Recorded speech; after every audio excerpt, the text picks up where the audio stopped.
Tinawag ko ang mga pulis para ipakulong ang sarili kong anak at sa gabing iyon, tinanggalan ko siya ng karapatan bilang isang ama. Hindi ako nagdalawang isip, hindi ako naawa. Kinuha ko ang apo ko at iniwan ko ang anak ko na lumuluhod at umiiyak sa harap ng kanyang magarang bahay. Ang bahay na binili ko para sa kanya. Binigay ko sa kanila ang lahat, ang puhunan sa negosyo, ang down payment sa bahay, ang edukasyon. Pero anong isinukli nila sa akin? Walang utang na loob. Habang natutulog sila sa malambot na kama sa kanilang air-conditioned na kwarto. Ang apo ko. Ang sarili kong dugo at laman ay pinabayaan nilang matulog sa semento, sa malamig at maruming garahe. Trinato nila na parang hayop ang batang may kapansanan. Ang batang walang ibang ginawa kundi mahalin sila. Akala nila, dahil matanda na ako, wala na akong magagawa. Akala nila, tatahimik na lang ako para sa tinatawag nilang saving face o dangal ng pamilya. Pwes, nagkamali sila. Ito ang kwento kung paano ko tinuruan ng leksyon ang aking anak at ang kanyang asawa. Isang leksyon sa hustisya na hinding-hindi nila makakalimutan hanggang sa huling hininga nila. Bago natin ituloy ang kwentong ito, pakiusap, pindutin ninyo ang subscribe button at i-comment ninyo sa ibaba kung taga saan kayo at anong oras ninyo ito pinakikinggan. Gusto kong malaman kung sino ang mga kasama ko sa laban na ito. Ako si George, isang retiradong guro, at ito ang kwento ng gabing nagbago ang lahat. Hindi ko dapat planong pumunta sa Antipolo noong gabing iyon. Nasa Quezon City ako noon. Dumalo ako sa isang komperensya ng mga retiradong guro ng chemistry. Ang plano ko sana ay manatili sa hotel malapit sa venue, magpahinga, matulog ng mahimbing, at umuwi sa probinsya kinabukasan. Matanda na ako, mabilis na akong mapagod. Pero, natapos ng maaga ang kumperensya. 2 oras na mas maaga sa schedule, 7:00 pa lang ng gabi. Nakaupo ako sa lobby ng hotel, hawak ko ang aking telepono. Tinititigan ko ang litrato ng aking pamilya. Bigla kong naisip ang anak kong si David at ang apo kong si Marcus. Isang buwan na ang nakalipas mula noong huli ko silang makita. Sa edad kong ito, ang isang buwan ay parang isang taon. Ang pananabik ng isang lolo sa kanyang apo ay hindi mapapantayan ng anumang bagay. Naisip ko, bakit pa ako magsasayang ng pera sa hotel? Bakit hindi ko na lang sila sorpresahin? May dala akong pasalubong. May mga prutas galing sa aming bukid sa Batangas. At may binili akong bagong libro para kay Marcus. Alam kong mahilig siyang magbasa. Kaya tumayo ako. Kinuha ko ang susi ng aking lumang Ford na pickup at nagsimula akong magmaneho. Mula Quezon City hanggang Antipolo. Hindi naman ganoon kalayo. Mga 45 minuto lang kung hindi traffic. Ano ba naman ang 45 minuto para makasama ang pamilya? Diba? Habang nagmamaneho ako, ini-imagine ko na ang magiging reaksyon nila. Nakikita ko na sa isip ko ang mainit na ilaw sa kanilang sala. Siguro, nakabukas ang telebisyon. Nanonood sila ng balita o paborito nilang teleserye.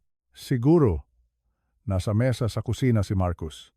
Ginagawa ang kanyang homework. Siguro, magugulat sila pagkatok ko sa pinto. Lolo, nandito ka. Iyan ang sigaw na gusto kong marinig. Iyan ang yakap na gusto kong maramdaman. Ang ganda ng bahay ni David. Isang malaking 4-bedroom house sa isang tahimik at eksklusibong subdivision. May malawak na hardin, may garahe para sa 2 kotse. Ako ang nagbigay ng malaking halaga para mabili nila iyon. 5 milyong piso. Iyan ang inambag ko mula sa retirement pay ko para lang masiguro na maganda ang titirhan ng apo ko. 9:15 ng gabi. Disyembre noon, malamig ang simoy ng hangin. Ramdam na ang Pasko. Ipinasok ko ang aking lumang truck sa driveway ni David. Pinatay ko ang makina. At tumingin ako sa bahay. Tahimik, napakatahimik. May mga parol na nakasabit sa bintana. May Christmas lights na nakapulupot sa mga poste ng gate. Pero patay ang mga ilaw sa loob ng bahay. Kumunot ang noo ko. Tulog na ba sila? Biyernes naman ngayon. Maaga pa para matulog. Nakita ko ang 2 sasakyan nila sa driveway. Ibig sabihin, nasa bahay sila. Lahat ay mukhang normal. Lahat ay mukhang maayos. Isang magandang bahay. Isang masaganang pamilya. Aakmang bubuksan ko na sana ang pinto ng aking sasakyan nang may mapansin ako. Huminto ako. May isang bagay na hindi tama. Tumingin ako sa garahe. Sa gilid ng malaking pintuan ng garahe, may maliit na pinto. Ang pinto na daanan ng tao, bukas ito ng bahagya. Isang maliit na siwang. At mula sa siwang na iyon, may lumalabas na liwanag. Hindi ito ang maliwanag na ilaw na fluorescent na ginagamit ni David kapag nag-aayos siya ng kotse. Hindi. Iba ang ilaw na ito. Mahina, madilaw. Parang ilaw ng kandila o isang maliit na lampara. Bakit may ilaw sa garahe ng ganitong oras? Bakit nakabukas ang pinto sa gitna ng malamig na gabi? Kinabahan ako. Hindi ko maipaliwanag pero bumilis ang tibok ng puso ko. Yung tinatawag nilang kutob. Kutob ng isang magulang. Kutob ng isang lolo. Bumaba ako ng sasakyan. Dahan-dahan. Wala akong ginawang ingay. Naglakad ako palapit sa garahe. Ang hangin ay humahampas sa mukha ko. Napakalamig. Siguro ay nasa 20 degrees ang temperatura ng gabing iyon. Para sa ating mga matatanda, tumatagos sa buto ang ganitong lamig. Palapit.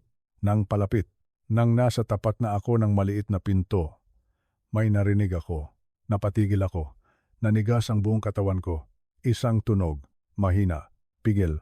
Iyak. May umiiyak. Hindi ito iyak ng batang nag-iinarte. Hindi ito iyak ng batang nagpapabili ng laruan. Alam ko ang tunog na ito. Ito ang iyak ng isang tao na ayaw marinig ng iba. Ang iyak ng isang taong nagtatago. Ang iyak ng isang taong ubos na ang pag-asa. Ang iyak na iyon, parang tinutusok ang puso ko. Sino yan? Bulong ko sa sarili ko. Tinulak ko ng dahan-dahan ang pinto. Bumukas ito ng walang ingay. Ang una kong naramdaman ay ang lamig. Ang loob ng garahe ay mas malamig pa kaysa sa labas. Walang insulation. Ang sahig ay semento. Ang pader ay hollow blocks. Ang hangin sa loob ay amoy lumang langis. Amoy alikabok. Amoy gasolina. Nilibot ko ang paningin ko. Nakita ko ang workbench ni David sa isang sulok, puno ng mga gamit, lagari, martilyo. Nakita ko ang mga kahon ng mga lumang gamit na hindi na ginagamit. At doon, sa pinakadulong sulok ng garahe, nakita ko ang pinagmumulan ng mahinang ilaw. May isang maliit na camping lantern. Yung debaterya. Nakapatong ito sa sahig, kalika. At sa tabi ng lampara ay isang sleeping bag. Isang manipis na sleeping bag. Yung nabibili lang sa sale sa mall. Siguro ay wala pang 500 piso ang halaga. Nakalatag ito sa malamig na semento. Walang sapin. Walang karton man lang. Sa tabi ng sleeping bag, may nakatambak na mga libro. Mga libro galing sa library. Punit-punit na ang mga pabalat. At sa ibabaw ng sleeping bag na iyon, doon nakaupo ang apo ko, si Marcus. 14 na taong gulang. Nakasuot siya ng makapal na jacket. May suot siyang sombrero na gawa sa wool at ang kanyang mga kamay. May suot na guwantes pero putol ang mga daliri. Ang kanyang wheelchair. Ang wheelchair na binili ko para sa kanya pagkatapos ng aksidente ay nakaparada sa tabi niya. Naksubsob ang mukha niya sa kanyang mga palad. Ang kanyang maliit na balikat ay nanginginig. Umiiyak siya, mag-isa, sa dilim, sa lamig, habang ang pamilya niya ay nasa loob ng mainit na bahay. Para akong binuhusan ng malamig na tubig, hindi ako makahinga. Ang apo ko? Ang apo kong may kapansanan? Natutulog sa garahe? Marcus, lumabas ang boses ko. Basag, mahina. Napatingala siya agad. Nakita ko ang gulat sa kanyang mga mata. Takot. Nakita ko ang takot sa mukha ng sarili kong apo nang makita niya ako. Bakit siya natatakot? Bakit siya nanginginig? Lolo? Ang sabi niya. Ang boses niya ay nanginginig din sa lamig. Lolo, anong ginagawa niyo dito? Hindi ko sinagot ang tanong niya. Naglakad ako palapit sa kanya. Mabilis. 3 malalaking hakbang. At nasa tabi na niya ako. Lumuhod ako sa semento. Ramdam ng tuhod ko ang tigas at lamig ng sahig. Kung masakit ito para sa akin na nakapantaloon, paano pa kaya para sa kanya na dito natutulog? Hinawakan ko ang balikat niya. At nang makita ko siya, nang malapitan, nadurog ang puso ko. Ang mga mata niya, may itim na bilog sa ilalim. Mukha siyang puyat na puyat, ang mukha niya. Mas payat kaysa noong huli kaming magkita. Lubog ang kanyang mga pisngi, ang jacket niya. Bagamat makapal, ay halatang masikip na. Lumaki na siya nitong nakaraang buwan, pero ang jacket ay luma pa rin. Ang manggas ay bitin ng 3 pulgada mula sa kanyang pulso. Ang kanyang mga kamay, mapula, gasgas, at bitak-bitak dahil sa lamig. Tinitigan ko siya. Gusto kong sumigaw. Gusto kong magalit. Pero kailangan kong maging mahinahon para sa kanya. Marcus, sabi ko, pilit kong pinapatatag ang boses ko. Anong ginagawa mo dito sa garahe, apo? Umiwas siya ng tingin. Pinahid niya ang luha sa kanyang pisngi gamit ang manggas ng masikip niyang jacket. Dito. Dito na po ako nakatira, lolo. Sinabi niya ito ng simple. Walang galit. Walang sumbat. Para bang sinasabi lang niya kung anong ulam nila kagabi. Dito na ako nakatira. Parang bombang sumabog sa pandinig ko ang mga salitang iyon. Anong ibig mong sabihin? Tanong ko. Alam ba ng tatay mo na nandito ako? Umiling siya. Hindi po. Wala po silang alam. Tulog na po yata sila. Tumingin ako sa paligid ng garahe. Masusing tingin. Ngayon ko lang napansin ang ibang detalye. May isang kahon ng bottled water sa tabi ng pader. May isang kahon ng granola bars. At may isang maliit na plastic bin. Yung lagayan ng damit. Siguro ay nandoon ang lahat ng gamit niya. Bakit? Tanong ko ulit. Bakit ka nandito? Hindi pa rin siya makatingin sa akin. Nakatungo lang siya sa kanyang mga kamay na nanginginig. Kasi, kailangan ni Tita Stephanie ng space. Bulong niya. Stephanie. Ang pangalawang asawa ng anak ko, ang stepmother niya, kailangan niya ng space? Ulit ko. Opo, sagot ni Marcus. Sabi niya, temporary lang daw, hanggang sa makaisip sila ng mas magandang arrangement. Kailan pa ito? Tanong ko. Ang dugo ko ay nagsisimula ng kumulo. 3 buwan na po. 3 buwan. 3 buwan. 9 na pong araw. 9 na pong gabi. Ang apo kong hindi makalakad. Ang apo kong nangangailangan ng espesyal na pag-aalaga ay natutulog sa semento sa loob ng 3 buwan. Habang ang tatay niya at ang stepmother niya ay nasa loob ng bahay na ako ang nagbayad. Ilang kwarto ang meron sa bahay na to, Marcus? Tanong ko. Kahit alam ko naman ang sagot. 4 po. Mahina niyang sagot. Saan natutulog si Riley? Saan natutulog si Madison? Tanong ko tungkol sa mga anak ni Stephanie sa una niyang asawa. May tig-1 po silang kwarto, sabi ni Marcus. E di, may sobra pang isa, sabi ko. Yung dating kwarto mo, anong nangyari doon? Huminga siya ng malalim bago sumagot. Ginawa pong craft room ni Tita Stephanie. Craft room? Opo. Yung gawaan niya ng scrapbooking. At saka mga wreaths. Sabi niya kailangan niya ng lugar para sa creativity niya. Creativity. Pinalayas nila ang batang naka-wheelchair para sa mga gunting at papel para sa scrapbooking. Kinuyom ko ang aking mga kamao. Ramdam ko ang pagbaon ng kuko ko sa aking palad. Kailangan kong huminga ng malalim para hindi ako sumabog. Saan ka kumakain ng hapunan? Tanong ko. Tinuro niya ang isang lumang chest freezer sa kabilang pader. May microwave po doon. At may mga frozen dinner sa freezer. Mas madali daw po iyon kaysa abalahin ko pa sila sa loob. Abalahin? Opo, sagot niya. Mas okay na daw po dito.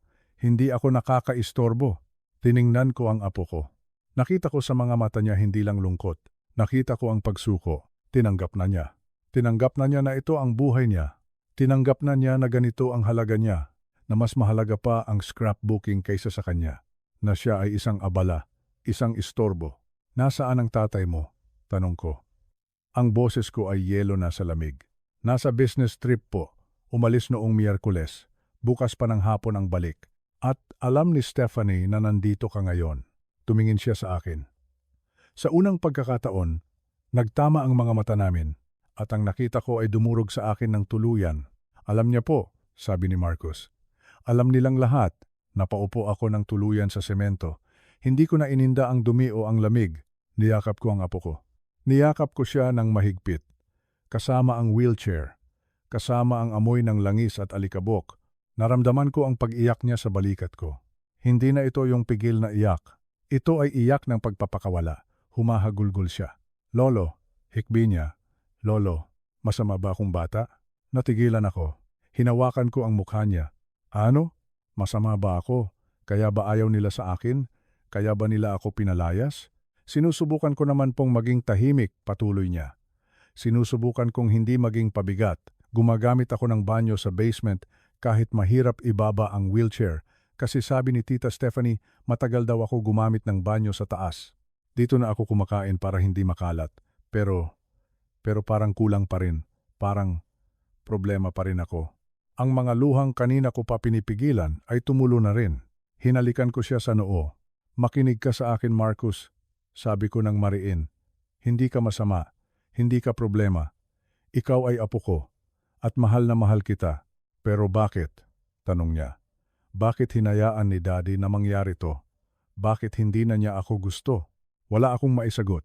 Dahil kahit ako, hindi ko maintindihan kung paano nagawa ito ng sarili kong anak. Pero isa lang ang alam ko. Tapos na ito, ngayong gabi. Matatapos ang paghihirap ng apo ko. Tumayo ako. Tumunog ang mga tuhod ko pero hindi ko ininda. Pinunasan ko ang mukha ko.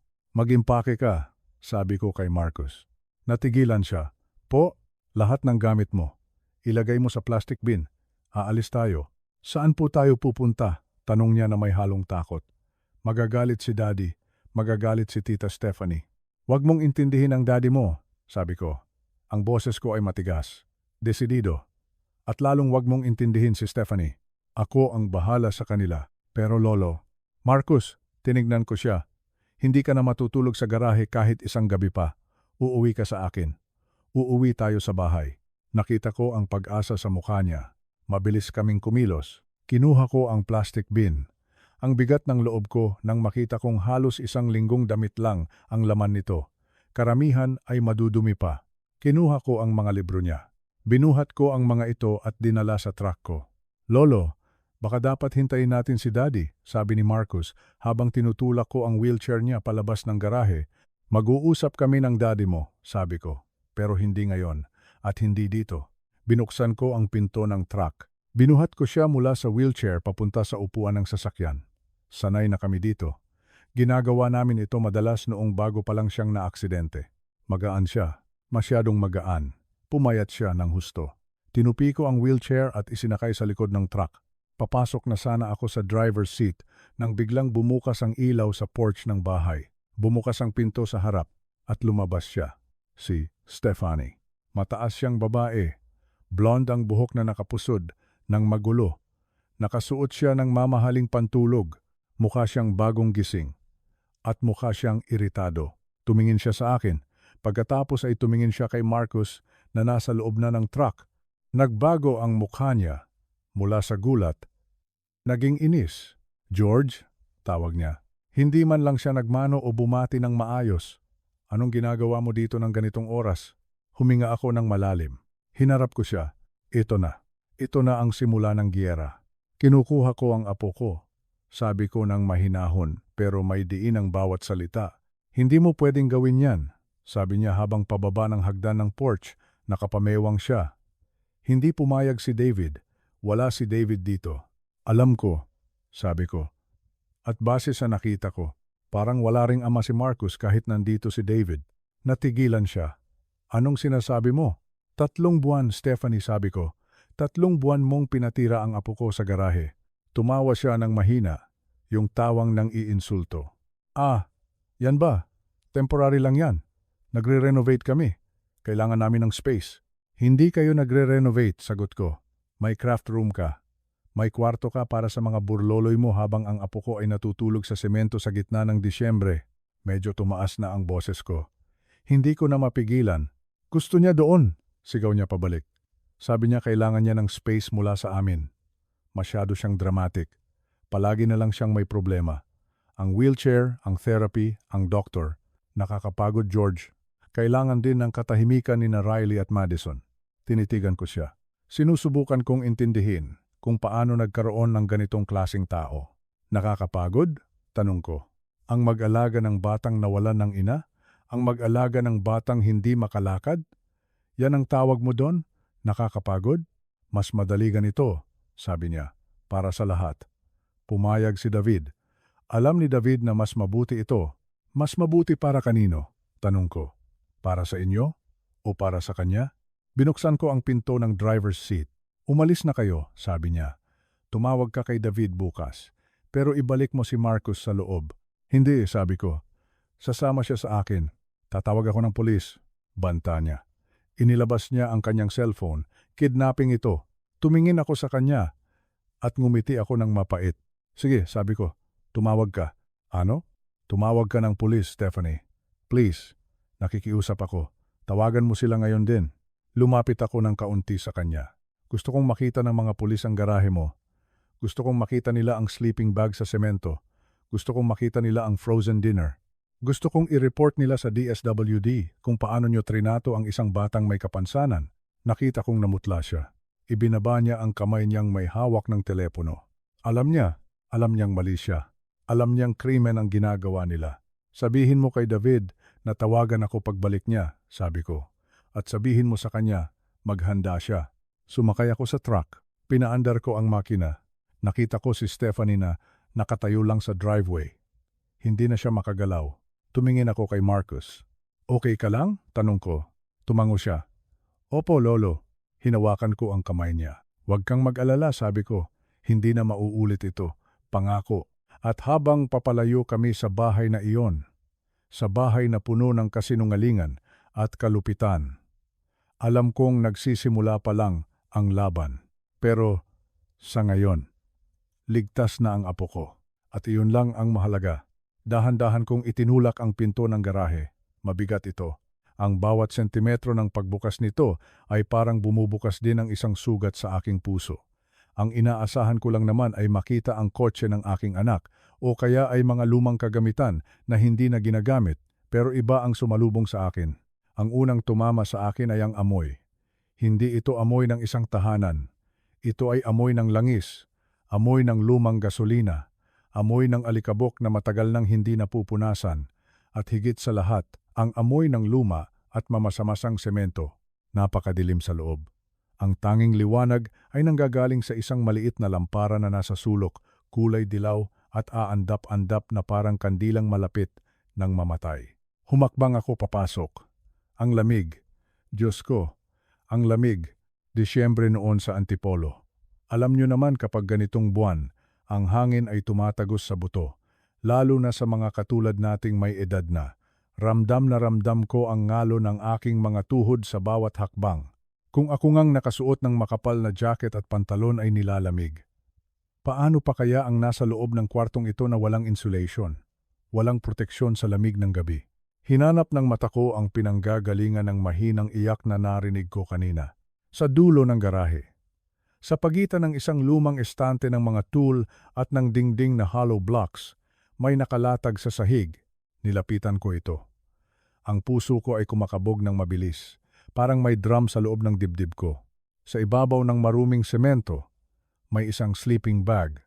Manipis, luma, parang yung mga nabibili sa ukay-ukay na halos wala ng bulak. At sa ibabaw ng sleeping bag na iyon, ay ang aking apo, si Angelo. 14 na taong gulang, nakatalikod siya sa akin, nakakudkod ang kanyang katawan. Sinusubukan niyang painitin ang sarili niya. Nakasuot siya ng jacket na pamilyar sa akin. Iyon ang jacket na regalo ko sa kanya noong nakaraang Pasko. Pero ngayon, masikip na ito. Bitin na ang manggas. Ang kanyang mga kamay ay nanginginig. Nakabalot ang mga ito sa lumang medyas na ginawa niyang guwantes. Putol ang mga dulo nito para mailabas niya ang kanyang mga daliri. Sa tabi niya. Nakaparada ang kanyang wheelchair. Ang bakal na paa ng wheelchair ay kumikinang dahil sa tama ng ilaw ng lampara. Ito ang tanging bagay na malinis sa lugar na iyon. Angelo? Tawag ko. Ang boses ko ay basag. Halos hindi lumabas sa lalamunan ko. Biglang umangat ang ulo niya, mabilis. Parang isang takot na hayop na nabulabog sa kanyang lungga. Humarap siya sa akin. Nang makita ko ang mukha niya. Parang tinarak ang puso ko ng milyong karayom. Ang mga mata niya ay mugto, pula at namamaga kakaiyak. Ang kanyang pisngi ay humpak. Nawala na ang taba at sigla ng batang kilala ko. Namumutla siya sa lamig. Ang kanyang labi ay nanginginig at halos kulay asul na. Lolo? Bulong niya. Ang boses niya ay mahina, paos. Parang matagal na siyang walang kausap. Lolo, anong ginagawa niyo dito? Hindi ko siya masagot. Paano ko sasagutin iyon? Paano ko ipapaliwanag na dumaan lang ako para sorpresahin sila? Pero ako pala ang masusorpresa sa impyernong kinalalagyan niya. Lumuhod ako sa tabi niya. Hindi ko ininda ang sakit ng tuhod ko nang tumama ito sa semento. Hinawakan ko ang kanyang balikat, ang lamig niya, para akong humawak sa yelo. Diyos ko, Angelo, sabi ko habang hinihimas ang kanyang likod. Sinusubukan kong ibigay ang init ng katawan ko sa kanya. Bakit ka nandito? Bakit ka natutulog sa garahe? Tumingin siya sa paligid. Takot. Parang may hinahanap. Parang natatakot siyang may makarinig sa amin. Huwag po kayong maingay, Lolo, bulong niya. Baka magising sila Tita Teresita. Baka magalit si Daddy. Magalit? Sila pa ang may ganang magalit? Tiningnan ko ang paligid ng kanyang kwarto. May mga mantsa ng langis sa sahig malapit sa ulo niya. May mga sapot ng gagamba sa kisame. Ang mga gamit ni Ricardo sa pag-aayos ng kotse ay nakasabit sa dingding mga lagari, martilyo, distornilyador. Ito ang mga kasama ng apo ko sa pagtulog, mga bakal na matatalim at malalamig. Wala man lang banig, wala man lang kutsyon. Isang manipis na sleeping bag lang ang pagitan ng kanyang likod at ng semento. Hinawakan ko ang kamay niya. Ang kanyang mga daliri ay magaspang. Ilang gabi ka nang nandito? Tanong ko. Pinipilit kong maging matatag. Pinipilit kong huwag umiyak sa harap niya dahil kailangan niya ng lakas ko ngayon. Matagal na po, Lolo. Sagot niya habang nakayuko. Gaano katagal? Mula pa noong Nobyembre. Nobyembre? Disyembre na ngayon? Mahigit 1 buwan? Hindi, baka 3 buwan na. Tiningnan ko siya ng diretso sa mata. Bakit hindi mo sinabi sa akin? Tumatawag ako linggo-linggo. Sabi mo okay ka lang. Sabi mo maayos ang lahat. Tumulo ang luha sa kanyang mga mata. Kasi sabi ni Daddy, magiging maayos din daw ang lahat. Sabi niya, kailangan lang nating magtiis. Ayaw ko po kayong mag-alala. Niyakap ko siya. Niyakap ko siya ng mahigpit na mahigpit ang apo ko. Ang batang ito na hindi na nga makalakad ay pinapahirapan pa ng sarili niyang pamilya. Sa gabing iyon, sa malamig na garahe na iyon, naramdaman ko ang pinakamatinding galit na naramdaman ko sa buong buhay ko. At kasabay nito, ang pinakamatinding awa. Naupo ako sa semento katabi ni Angelo. Hindi ko na inisip kung madudumihan ang pantalon ko. Wala nang halaga ang mga bagay na iyon ngayon. Ang mahalaga lang ay maramdaman niyang hindi siya nag-iisa. Kwento mo sa akin, utos ko. Ang boses ko ay mahinahon pero seryoso. Kwento mo sa akin kung paano nangyari ito. Bakit ka pinalabas ng bahay? Huminga siya ng malalim. Ang hininga niya ay nagiging usok sa lamig ng hangin kasi po, kailangan ni Tita Teresita ng kwarto. Napakunot ang noo ko. Kwarto? May 4 na kwarto ang bahay na ito. Binili ko ito para sa inyo para magkaroon kayo ng tig-iisang silid. Opo, sagot niya. Pero gusto ni Tita ng craft room. Craft room? Ulit ko. Hindi ako makapaniwala sa naririnig ko. Opo, yung gawaan niya ng mga scrapbook, yung mga dekorasyon, sabi niya. Kailangan niya ng space para sa creativity niya. Sabi niya, masikip na sa loob kung nandoon pa ako. Creativity. Para sa mga ginupit na papel, para sa mga glue at glitters, pinalayas nila ang isang tao. Pinalayas nila ang isang batang may kapansanan para sa isang libangan. At pumayag ang daddy mo? Tanong ko. Umaasa ako. Umaasa pa rin ako na baka pinilit lang siya. Baka wala siyang alam. Tumango si Angelo. At ang pagtango na iyon ay parang suntok sa sikmura ko, sabi ni Daddy. Temporary lang daw, habang inaayos pa nila ang bahay. Pero Lolo, 3 buwan na. Wala naman silang inaayos. Nakikita ko si Tita sa bintana minsan. Nandoon siya sa dati kong kwarto. Masaya siyang gumagawa ng mga ribbons.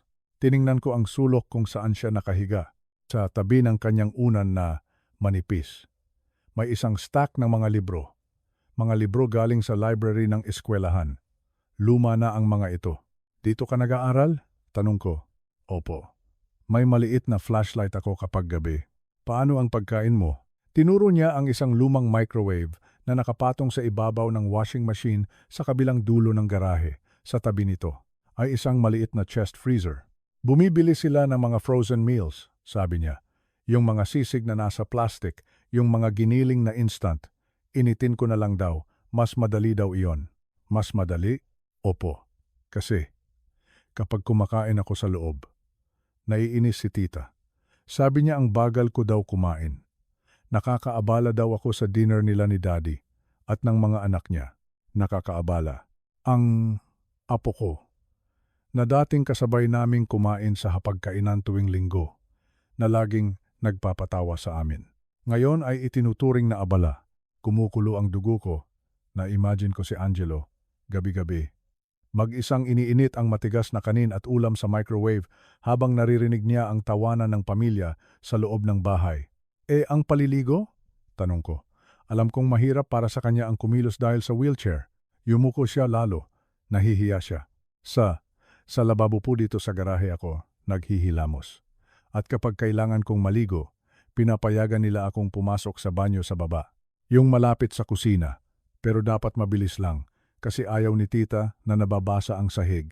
Kapag matagal ako, kinakatok niya ako. Sisisigawan niya ako na bilisan ko. At ang banyo sa taas? Yung dati mong banyo? Bawal na po ako doon. Pangbisita na lang daw iyon. At saka, madudumihan lang daw ng gulong ng wheelchair ko ang carpet sa taas. Habang nagkukuwento siya, unti-unti kong nabubuo ang litrato ng kanyang buhay nitong nakaraang mga buwan. Ito ay hindi lang basta pagpapabaya. Ito ay sistematikong pag-alis sa kanya ng dignidad. Dahan-dahan siyang tinatanggalan ng karapatang maging tao. Ginawa siyang parang isang sirang kasangkapan na itinambak sa bodega dahil hindi na maganda tingnan sa sala. Ang masakit pa nito, tinanggap na niya. Wala akong narinig na galit sa boses niya. Wala akong narinig na sumbat. Ang narinig ko lang ay lungkot. At pagtanggap. Para bang naniwala na siya na hanggang dito na lang talaga ang lugar niya, na ang isang batang naka-wheelchair ay nararapat lang sa garahe kasama ng mga lumang gulong at basahan. Hinawakan ko ang mukha niya. Makinig ka sa akin, Angelo, sabi ko. Tumingin siya sa akin. Ang mga mata niya ay puno ng takot at pag-asa. Hindi ito tama. Walang kahit anong tama sa ginagawa nila sa iyo. Ang pamilya, ang tunay na pamilya, ay hindi gumagawa nito. Ang bahay na ito, ang bahay na binili ko, ay hindi na isang tahanan. Isa na itong kulungan. At sa sandaling iyon, alam ko na kung ano ang dapat kong gawin. Hindi pwedeng maghintay pa ng bukas. Hindi pwedeng maghintay pa ng paliwanag. Dahil sa bawat segundong nananatili ang apo ko sa lugar na ito, ay isang segundong nababawasan ang kanyang pagkatao. Sa gitna ng aming pag-uusap, biglang natahimik si Angelo. Yumuko siya ulit. Pinaglalaruan niya ang dulo ng kanyang sleeping bag. Hinihila niya ang mga hibla ng sinulid na lumawit na. May gusto siyang itanong. Ramdam ko. Nakikita ko sa galaw ng kanyang balikat. Sa bigat ng kanyang paghinga. Ano yun? Apo. Tanong ko ng mahinahon. Sabihin mo sa lolo. Kahit ano, nagangat siya ng tingin. At sa pagkakataong ito, ang mga mata niya ay hindi lang malungkot. Sila ay wasak. Lolo. Ang boses niya ay nanginginig. Masama po ba akong bata? Natigilan ako. Parang tumigil ang mundo ko. Ang tanong na iyon. Napakasimple pero napakabigat. Bakit mo natanong yan? Kasi. Humikbi siya. Kasi kung mabait ako, bakit ayaw na nila sa akin? Bakit pinalayas nila ako sa kwarto ko? Bakit? Bakit hindi ako pinagtatanggol ni Daddy? Doon bumigay ang damdamin ko.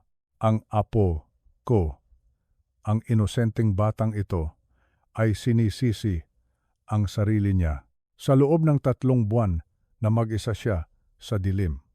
Ito pala ang iniisip niya. Iniisip niya na kasalanan niya ang lahat. Iniisip niya na dahil lumpo siya, dahil kailangan niya ng tulong, dahil hindi siya normal katulad ng mga anak ni Teresita, kaya siya pinarurusahan. Sinusubukan ko naman pong maging mabait, Lolo, patuloy niya habang tumutulo ang luha sa kanyang pisngi. Hindi ako maingay. Kinakain ko kung anong ibigay nila. Hindi ako nagrereklamo kahit masakit ang likod ko sa sahig, pero parang kulang pa rin. Parang kahit anong gawin ko, pabigat pa rin ako. Hinawakan niya ang gulong ng kanyang wheelchair. Dahil ba dito? Dahil ba hindi na ako makalakad? Kaya ba hindi na ako mahal ni Daddy? Niyakap ko siya ng mahigpit. Halos hindi ako makahinga sa tindi ng sakit na nararamdaman ko para sa kanya. Hindi, Angelo. Hindi. Huwag na huwag mong iisipin yan. Ang luha ko ay tumulo sa kanyang buhok. Wala kang kasalanan. Wala kang ginawang masama. Ang kapansanan mo ay hindi kasalanan. Ikaw ay mabuting bata. Ikaw ay matalinong bata. Ikaw ay biyaya. Pero habang sinasabi ko ito, alam kong hindi sapat ang mga salita ko para burahin ang 3 buwang pang-aabuso. Ang sugat sa katawan ay gumagaling. Pero ang sugat sa isip at puso ng isang bata na pinaniwalang siya ay walang kwenta. Iyon ang mahirap gamutin. Sa sandaling iyon, napagtanto ko ang laki ng kasalanan ng anak ko, si Ricardo. Ang anak na pinalaki ko. Ang anak na tinuruan kong maging matapang at makatarungan. Paano siya naging ganito? Paano niya naatim na makita ang sarili niyang dugo at laman? Na nagtatanong kung karapat-dapat ba siyang mahalin. Hindi lang niya pinabayaan si Angelo sa pisikal na paraan. Pinabayaan niya ang kaluluwa ng bata. Hinayaan niyang mawasak ang tiwala ng bata sa sarili niya. Hinayaan niyang maniwala si Angelo na ang pagmamahal ay may kondisyon. Na mamahalin ka lang kung hindi ka abala, kung hindi ka pabigat. Ito ang pinakamasakit na uri ng pagtataksil. Ang pagtataksil ng isang magulang sa kanyang anak. Ang tungkulin ng ama ay protektahan ang anak. Iparamdam na ligtas siya. Iparamdam na kahit gumuho ang mundo, nandiyan ang tatay para sumalo sa kanya. Pero si Ricardo, siya pa ang naging dahilan ng pagguho ng mundo ni Angelo. Kumalas ako sa yakap. Hinawakan ko ang mukha ni Angelo gamit ang 2 kamay ko. Tinitigan ko siya sa mata. Gusto kong tumatak sa isip niya ang sasabihin ko, makinig ka sa akin. Ang nangyayari sa iyo ngayon, hindi ito dahil sa iyo. Ito ay dahil sa kanila. Dahil sa kahinaan ng daddy mo. Dahil sa kasamaan ng tita Teresita mo. Sila ang may problema. Hindi ikaw. Naiintindihan mo ba ako? Tumango siya ng dahan-dahan. Kahit alam kong hindi pa niya lubos na nauunawaan.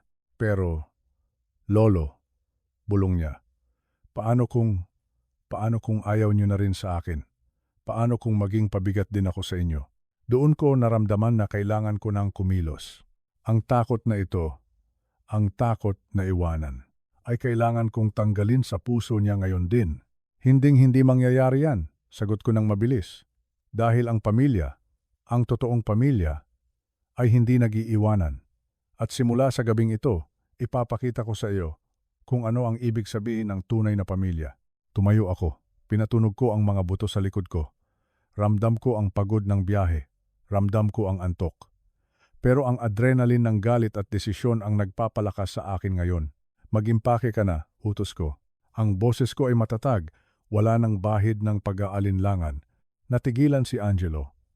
Tumingin siya sa pinto ng garahe na nakakonekta sa bahay. Po? Ngayon na? Gabi na po, Lolo. Baka magising sila. Nakikita ko ang takot sa mukha niya. Takot siya sa ama niya. Takot siya sa stepmother niya. Takot siya sa gulo. Nasanay na siyang maging tahimik para lang makaligtas. Hayaan mong magising sila, sabi ko habang kinukuha ang plastic bin sa sulok. Mas maganda nga kung magising sila para masabi ko sa kanila nang harapan kung gaano sila kawalang hiya. Pero alam kong ayaw ni Angelo ng gulo. Nanginginig siya. Lolo, baka hindi pumayag si Daddy. Baka pagalitan nila ako. Lumapit ako sa kanya habang bitbit ang plastic bin. Angelo, tumingin ka sa akin. Wala nang magagalit sa iyo. Wala nang maninigaw sa iyo. Ako ang bahala. Ako ang lolo mo. At sa gabing ito, mas mataas ako sa kanila. Binuksan ko ang plastic bin. Halos maiyak ako sa laman nito. Ilang piraso ng t-shirt na luma, 2 pantalon na kupas, ilang piraso ng underwear na butas na ang garter. Ito lang ang natira sa mga gamit ng apo ko. Nasaan ang mga damit na binili ko? Nasaan ang mga sapatos na padala ng tiyahin niya mula sa abroad? Wala na. Siguro ay ipinamigay na o itinapon. O baka ginagamit na ng mga anak ni Teresita. Kinuha ko ang lahat ng laman ng bin. Hindi ko na inayos. Basta ko na lang isiniksik sa loob. Yung mga libro ko po, sabi ni Angelo, tinuturo ang stock ng library books. Kailangan ko pong ibalik yan sa school. Kinuha ko ang mga libro, ang bigat. Ito ang kayamanan niya. Ang mga kwentong binabasa niya para makatakas sa realidad ng buhay niya dito sa garahe. Dadalhin natin lahat, sabi ko. Binuhat ko ang plastic bin at ang mga libro palabas ng pinto. Binuksan ko ang pinto ng aking lumang Ford truck. Inilagay ko ang mga gamit sa passenger seat. Bumalik ako sa loob ng garahe. Handa ka na? Tanong ko. Tumango si Angelo. Pero nakahawak pa rin siya ng mahigpit sa armrest ng wheelchair niya. Lolo, sigurado po ba kayo? Sigurado ako, Apo. Sobrang sigurado. Pumunta ako sa likod ng wheelchair niya. Hinawakan ko ang hawakan. Ang goma nito ay malamig at malagkit. Sinimulan kong itulak siya palabas. Ang tunog ng gulong sa semento ay parang napakalakas sa katahimikan ng gabi. Squeak, squeak.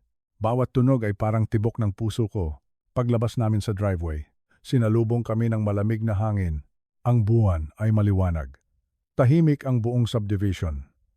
Ang mga kapitbahay ay mahimbing na natutulog sa kani-kanilang mainit na kama. Walang nakakaalam na sa bahay na ito at may krimeng nangyayari. Itinulak ko siya palapit sa truck. Binuksan ko ang pinto sa passenger side. Halika, sabi ko. Yumuko ako at binuhat siya. Makan. Napakagaan niya. Parang butot balat na lang siya. Noong huli ko siyang binuhat, mabigat siya, malusog. Ngayon, parang isang sako ng bigas na kulang sa laman. Isinakay ko siya sa upuan ng truck. Inayos ko ang kanyang mga paa. Kinuha ko ang seatbelt at ikinabit sa kanya. Okay ka lang dyan? Tanong ko. Opo, sagot niya. Nakatingin pa rin siya sa bahay. Sa bintana ng kwarto ng daddy niya, tinupi ko ang wheelchair. Mabigat ito pero binuhat ko ng buong lakas at isinakay sa likod ng truck. Ang bakal ay kumalampag nang bahagya ng tumama sa sahig ng truck. Bog, napatingin ako sa bahay. May ilaw na bumukas. Sa second floor. Sa kwarto ni na Ricardo at Teresita, nakita ko ang anino sa bintana. Gising na sila. Nagmadali ako. Tumakbo ako papunta sa driver's side. Bubuksan ko na sana ang pinto nang marinig ko ang pagbukas ng pinto sa harap ng bahay. Sino yan? Boses ng babae. Matinis, galit, humarap ako. Nakita ko si Teresita. Nakatayo sa porch. Nakapamewang. Ang ilaw sa likod niya ay nagpapaitim sa kanyang mukha. Pero damang-dama ko ang sama ng tingin niya. George? Sigaw niya nang makilala niya ang truck ko. Anong ginagawa mo? Tumingin ako kay Angelo sa loob ng truck. Nakayuko siya. Takot na takot. Tumingin ako ulit kay Teresita. Hindi ako natakot. Sa halip, nakaramdam ako ng gaan dahil sa wakas. May papamukha ko na sa kanya ang demonyong ugali niya. Huwag kang matakot, Angelo, sabi ko sa apo ko habang sumasakay ako sa driver's seat. Magsisimula na ang bagong buhay mo. At sa buhay na yan, wala nang pwesto ang mga taong katulad nila. Isinara ko ang pinto. At sa sandaling iyon, alam kong wala nang atrasan. Ito na ang simula ng pagbawi ko sa aking pamilya. Hindi ko pa man nasasara ng tuluyan ang pinto ng aking sasakyan. Narinig ko na ang boses niya. Boses na puno ng pagkamuhi. Boses na sana'y mag-utos at masunod. George, ano sa tingin mo ang ginagawa mo? Humarap ako. Nakatayo si Teresita sa porch. Ang ilaw sa kisame ay tumatama sa kanya. Nakasuot siya ng mamahaling silk na pantulog. Yung klase ng damit na nagkakahalaga ng libu-libong piso. Habang ang apo ko ay nakabalot sa lumang jacket na butas-butas. Bumaba ako ng sasakyan. Hinarap ko siya. Kinukuha ko ang apo ko, sagot ko. Ang boses ko ay mababa, kalmado. Pero sa loob-loob ko, gusto ko siyang sigawan. Hindi mo siya pwedeng ilabas dito! Sigaw niya. Bumaba siya ng 2 hakbang sa hagdan. Wala si Ricardo. Ako ang tumatayong magulang niya ngayon. Ibalik mo siya sa loob. Sa loob? Tanong ko. Tumingin ako sa kanya ng diretsyo. Mata sa mata. Sa loob ng alin, Teresita? Sa loob ng garahe? Sa loob ng kwartong nagyayelo sa lamig? Umismid siya. Yung klaseng ngisi na parang wala siyang ginagawang masama. Huwag kang ang OA, George. 3 months. 3 buwan na siyang nandoon at maayos naman siya. Temporary lang yan habang nagre-renovate kami. Kailangan namin ng space. Renovate? Tumawa ako ng mapakla. Nakita ko ang bintana sa taas. Nakita ko ang mga gamit mo. Craft room? Scrapbooking? Pinalayas mo ang isang lumpong bata para sa mga papel at gunting? Namula ang mukha niya, pero hindi dahil sa hiya, dahil sa galit. Hindi mo naiintindihan, depensa niya. Mahirap siyang kasama sa bahay. Ang wheelchair niya, gasgas ng gasgas sa mamahaling tiles na ipinalagay ko. Ang bagal niyang kumilos. Nakaka-stress siya, George. Kailangan ng katahimikan ni na Riley at Madison. Kailangan nila ng normal na buhay. At si Angelo, siya ang panggulo. Siya ang sumisira sa pamilyang ito. Panggulo, sumisira. Naramdaman ko ang pag-init ng tenga ko. Ang mga salitang iyon, patungkol sa isang batang walang ibang ginawa, kundi manahimik at magtago para hindi sila magalit. Naririnig mo ba ang sarili mo? Tanong ko. Humakbang ako palapit sa kanya. Sa unang pagkakataon, nakita ko siyang umatras. Natakot siya sa dulo ng tingin ko. Ang batang tinatawag mong panggulo ay anak ng asawa mo. Dugo at laman ng pamilyang ito. At tinatrato mo siya na parang basula. Mas mabuti ito para sa lahat. Kiit niya. Pumayag si Ricardo. Alam niya ito. Dahil nilason mo ang utak niya, sagot ko. Pero tapos na yon. Aalis na kami. Tatalikod na sana ako nang magsalita siya ulit. Subukan mo. Tatawag ako ng pulis. Kidnapping yan. Sasabihin ko sa kanila na tinangay mo ang bata nang walang paalam. Inilabas niya ang kanyang cellphone. Itinutok niya ang daliri sa screen. Akala niya matatakot ako. Akala niya aatras ako dahil sa iskandalo. Humarap ako ulit. Binuksan ko ang aking mga palad. Sige, hamon ko. Tumawag ka. Natigilan siya. Ano? Sabi ko, tumawag ka. Ngayon na, pindutin mo ang 911 o kaya ang barangay. Mas maganda kung tatawagan mo rin ang DSWD. Lumapit ako sa kanya hanggang sa maamoy ko ang mamahaling pabango niya. Gusto kong pumunta dito ang mga pulis, Teresita. Gusto kong makita nila ang garahe. Gusto kong makita nila ang sleeping bag sa semento. Gusto kong makita nila ang mga frozen food na pinapakain mo sa batang may kapansanan. Gusto kong ipaliwanag mo sa kanila at sa media kung bakit ang stepson mo ay natutulog sa sahig habang ang mga anak mo ay nasa aircon. Tinuro ko ang garahe. Tawagan mo sila para makita nila ang ebidensya ng child abuse. Dahil yan ang ginagawa mo, pang-aabuso. Nakita ko ang pagbabago sa mukha niya. Mula sa pagiging matapang, naging takot. Ibinaba niya ang kamay niya. Alam niya, alam ng bruhang ito na kapag nakarating ito sa otoridad, siya ang mapapahamak. Siya ang mawawala ng mukha sa mga mayayamang kaibigan niya. Umalis na kayo, bulong niya. Wala na ang tapang, pero humanda kapag balik ni Ricardo. Hindi niya ito palalampasin. Ako ang handa, sabi ko. Sabihin mo sa kanya. Hinihintay ko siya. Sumakay ako sa truck. Pinaandar ko ang makina. Hindi ko na siya nilingon. Habang papalayo kami sa subdivision na iyon. Sa lugar ng mga mapagpanggap. Hinawakan ko ang kamay ni Angelo. Ligtas ka na, sabi ko. Wala nang makakasakit sa iyo. Tahimik ang biyahe namin pabalik sa Batangas. Si Angelo ay nakatingin lang sa labas ng bintana. Pinapanood ang mga ilaw ng kalsada na dumadaan. Paminsan-minsan, naririnig ko siyang sumisinghot. Pinapahid ang luha. Hindi ko siya muna kinausap. Alam kong marami siyang iniisip. Alam kong natatakot pa rin siya sa pwedeng mangyari. Nang makalagpas kami sa Kalamba, nakaramdam ako ng gutom. Tumingin ako sa orasan. 11:00 na ng gabi. Tumingin ako kay Angelo. Kailan ka huling kumain? Tanong ko. Nag-isip siya. Matagal bago siya sumagot. Kaninang umaga po. Binigyan ako ng yaya ng pandesal. Pandesal lang? Opo. Nakalimutan po nilang mag-iwan ng tanghalian. Tapos yung dinner, ubos na daw po yung frozen meal sa freezer. Kumirot ang puso ko.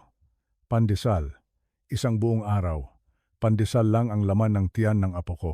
Iniliko ko ang sasakyan sa isang malaking gas station. May bukas na kainan doon. Yung sikat na tapsilugan na 24 oras bukas. Kakain tayo, sabi ko. Lolo, wala po akong pera, mahina niyang sabi. Ngumiti ako. Hinaplos ko ang buhok niya. Ako ang lolo mo, sagot kita. Kahit anong gusto mo. Inalalayan ko siya pababa. Inilabas ko ang wheelchair.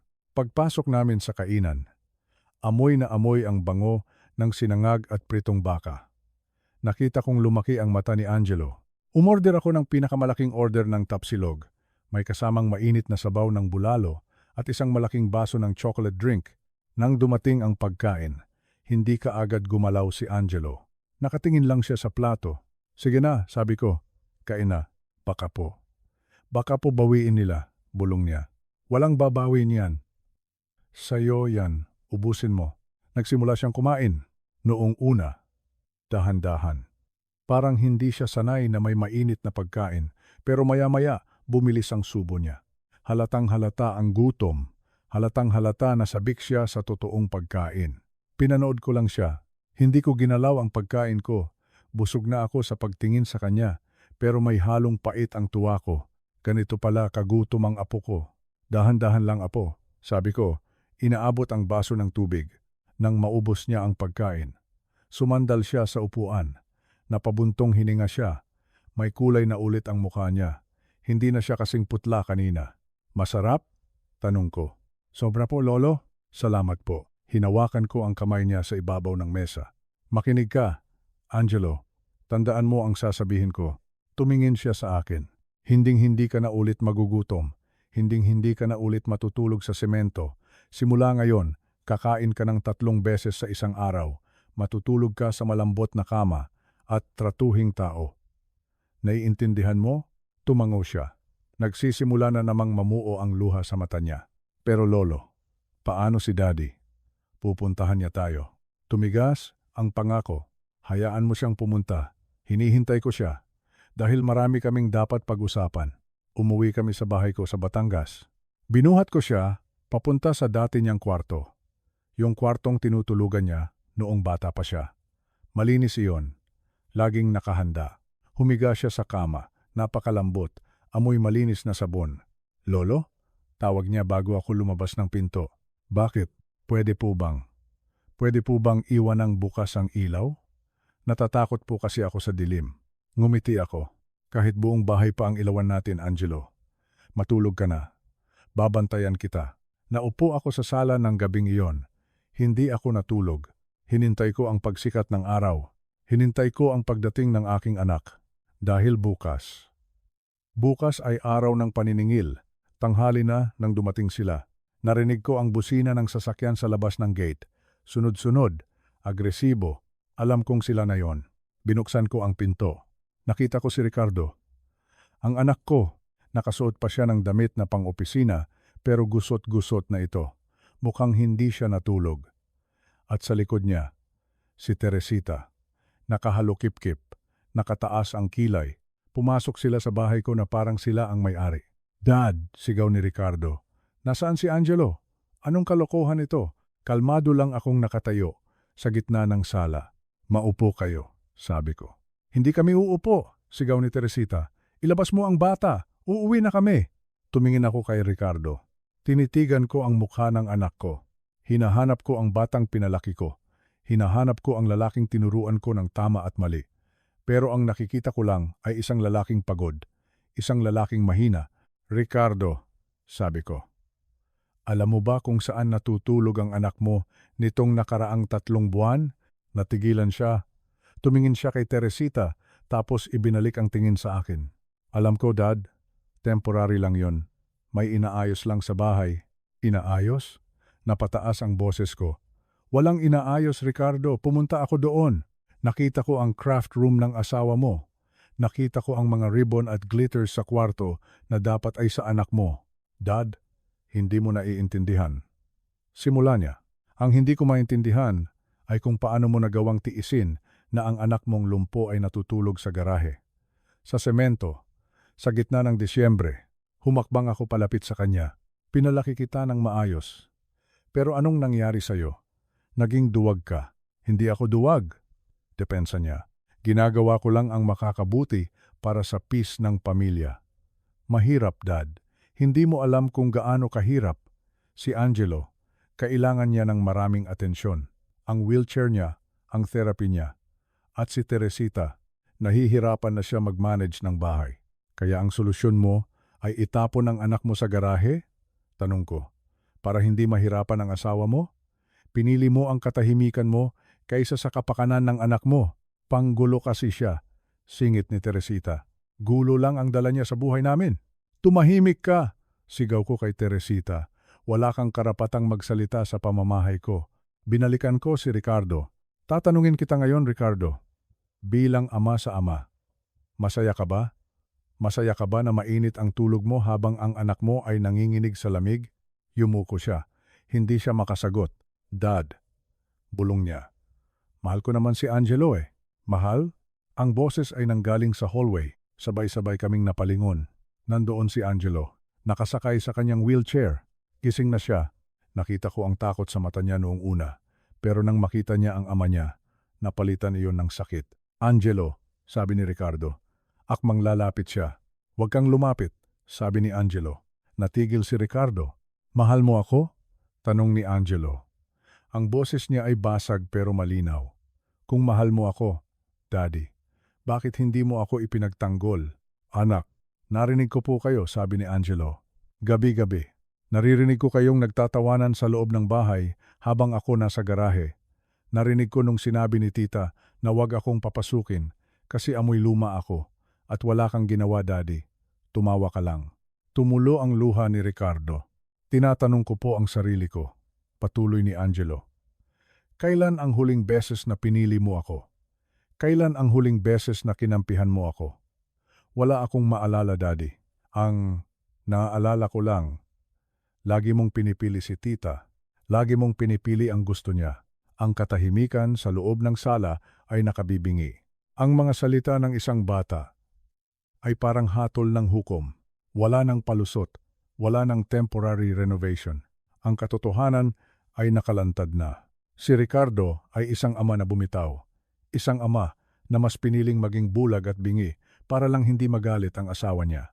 Napaluhod si Ricardo. Tinakpan niya ang mukha niya at umiyak.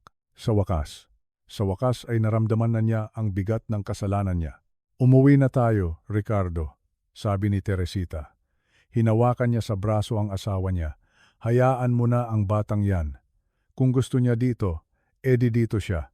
Mas mabuti nga, yon para wala na tayong sakit ng ulo. Tumingala si Ricardo. Ang mukha niya ay basa ng luha, pero ang mata niya, iba na ang timpla. Tinabig niya ang kamay ni Teresita, malakas. Nagulat si Teresita. Ricardo? Tumayo si Ricardo ng dahan-dahan. Tumingin siya sa asawa niya. Tama na, sabi niya. Anong tama na? Tama na ang lahat ng ito. Tama na ang pagsunod ko sa iyo. Tama na ang pagpapabaya ko sa anak ko. Ano bang pinagsasabi mo? Tumaas ang boses ni Teresita. Iiwan mo ako dahil lang sa drama ng batang yan. Drama? Sigaw ni Ricardo. Pinatulog mo ang anak ko sa semento at hinayaan kita.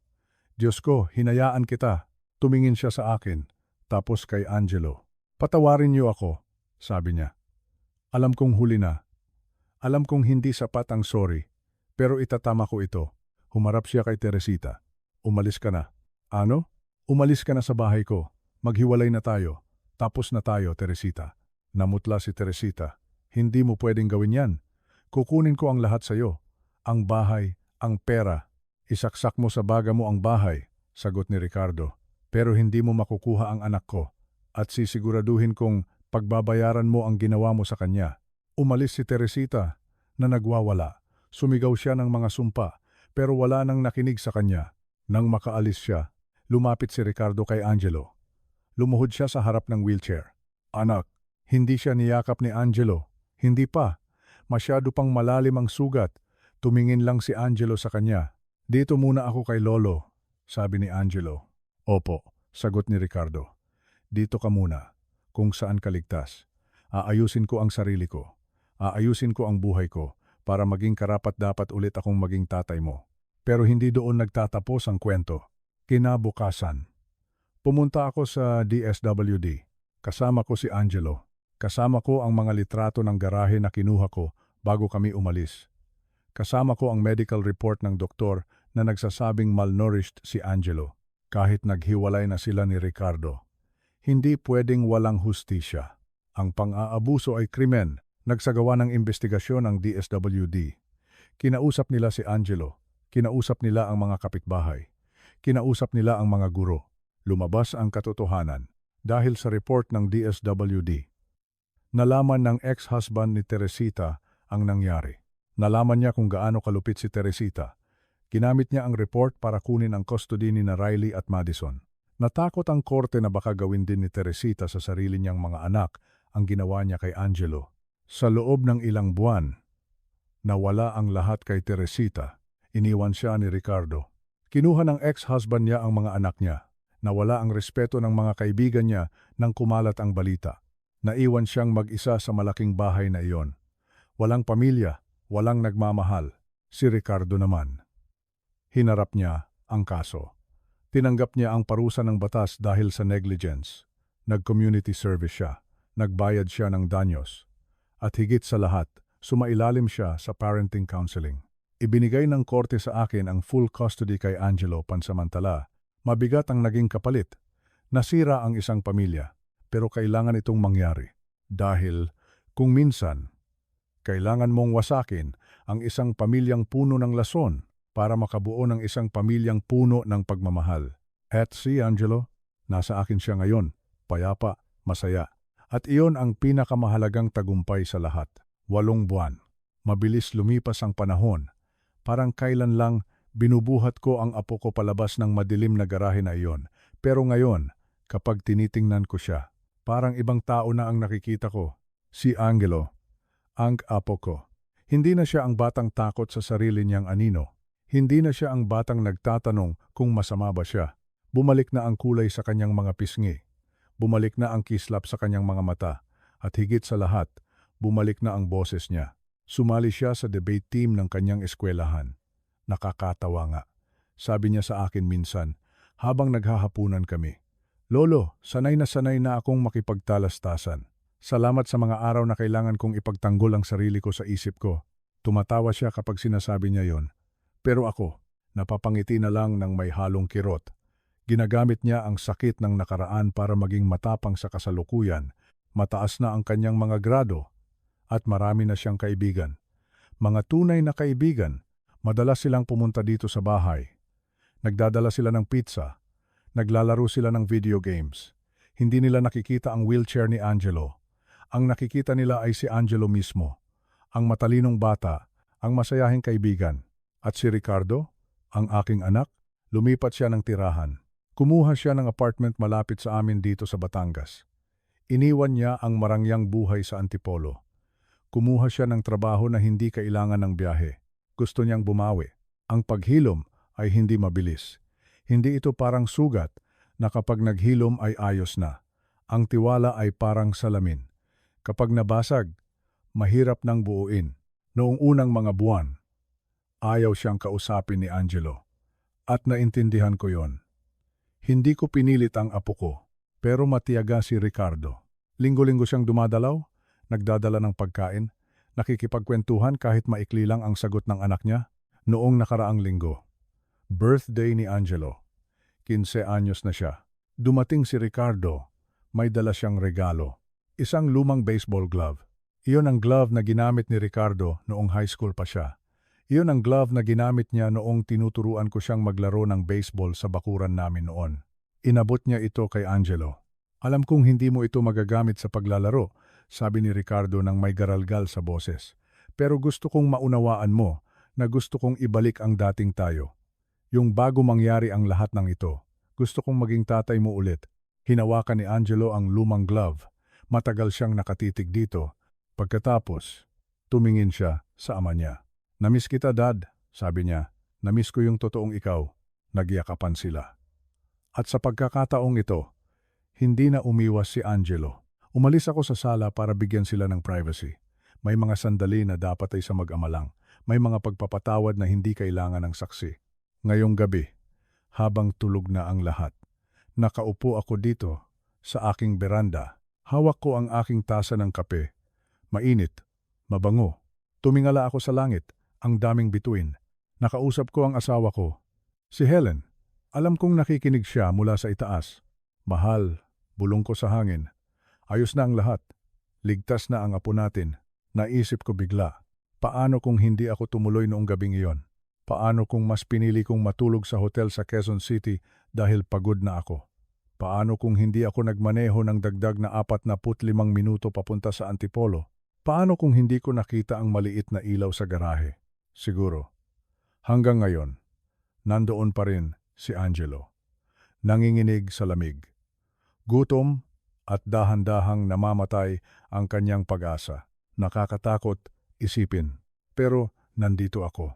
Ginawa ko ang dapat. Dumating ako sa buhay natin, lalo na sa ating mga matatanda. Minsan iniisip natin na tapos na ang papel natin, na wala na tayong silbi. kundi ang magpahinga. Pero mali iyon. Tayo ang bantay. Tayo ang proteksyon. Tayo ang huling depensa ng ating mga apo kapag naliligaw ng landas ang mga magulang nila. Inubos ko ang aking kape. Sa loob ng bahay, narinig ko ang tawa ni Angelo. Nanood yata siya ng video sa cellphone niya bago matulog. Isang tunay na tawa. Hindi pilit, hindi takot. Tawa ng isang batang malaya. Tawa ng isang batang minamahal. Tumayo ako at pumasok sa loob. Isinara ko ang pinto. Payapa na ang kalooban ko. Dahil sa wakas, nakauwi na kami.